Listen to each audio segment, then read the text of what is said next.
Okay, so let's try that again. No more blinking. Okay. Okay, just relax.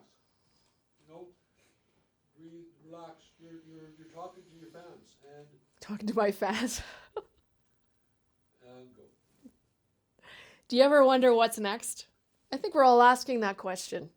What's the new normal? How do we move forward? We've experienced two constants lately: change and uncertainty.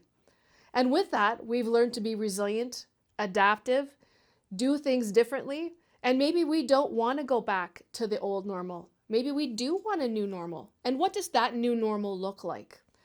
So, as we ask those questions, how do we create the safe spaces to have those conversations where we can bring our true selves to work and our true thoughts? How do we bring diversity to the table and make sure everybody's voice is heard? Throughout this global pandemic, women have been disproportionately affected. Job loss, caregiver, teachers to their kids when they're not in school, still having to work full time, so many different roles. And yet, throughout the pandemic, we have really risen to the challenge as women in leadership roles.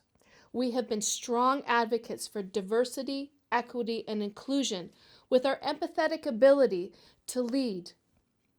And along with that comes strong results for those that we work with, for our communities, and for our families. So how do we ensure that we keep moving forward with that? Well, as women, we're looking for certain things in our leadership roles. We want flexible work hours, hybrid work, the ability to determine our own futures, mentorships, opportunities, succession planning, and so much more. But others want that too. Everybody wants the ability to have a better life-work balance. We've often said in the past, if it's not broken, don't fix it. Well, what we have discovered in the past is that it was broken, and we have discovered new ways to fix it, whether intentionally or unintentionally. We've looked in the mirror and we've discovered our biases, whether they're conscious or unconscious. And with that comes understanding. It takes away the fear, it opens new doors, and we have different perspectives on really important topics. Are people at work not getting the opportunities that they deserve because perhaps English isn't their first language? Or maybe they have an invisible disability or a visible disability, or maybe they're women. How do we fix all of this stuff? How do we support our most vulnerable communities?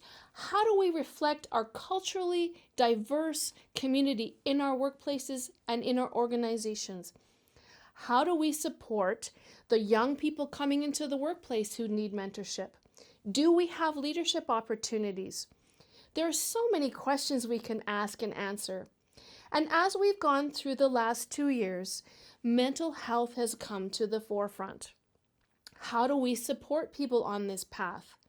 You know, when people are sick, we ask them to stay home, and people have respected that. But if you're having challenges, whether it's with depression, anxiety, or any other mental health concern, do we not want to offer them the same supports? Of course we do. So how do we do that? How do we create workplaces that are psychologically safe and mental health supports for people of all ages and walks of life? All of these things can be done with conversations in safe spaces. So if you want to learn how to do that, we need to bring to the table the opportunity to have difficult conversations, hear diverse perspectives, understand things from a different perspective. All of this comes in creating a psychologically safe workplace where mental health is at the forefront. Because when we create these safe spaces, we bring our true selves to work. And with that comes strength and innovation and flexibility and creativity, and that makes us leaders. Whether we work in the not-for-profit sector, we work in the business sector, we work in our communities, whether we're healthcare workers, teachers, business people, civil servants, all of us want to have an environment where we can thrive and grow in whatever path we choose. How do we create opportunities for our employees that want to grow and learn? We often talk about exit interviews. Why don't we do stay interviews? Why don't we find out the employees that are with us and have given us their best selves? What do they need to succeed? Not only do we want to attract top talent, we want to retain top talent. We can retain top talent by asking them, what do they need?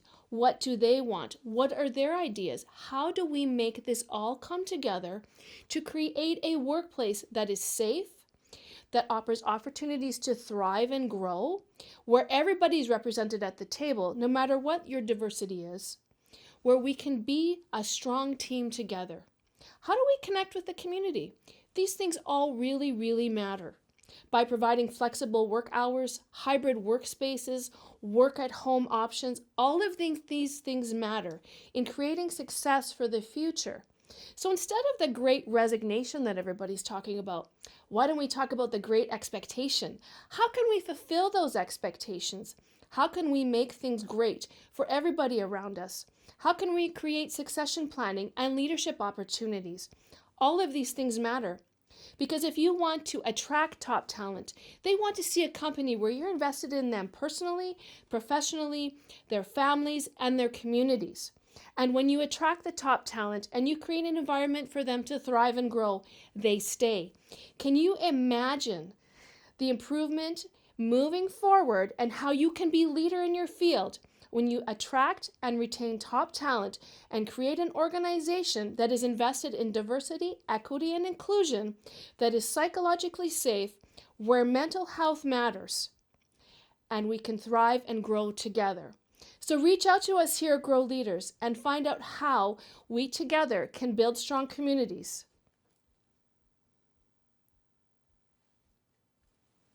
Holy moly. Yeah, I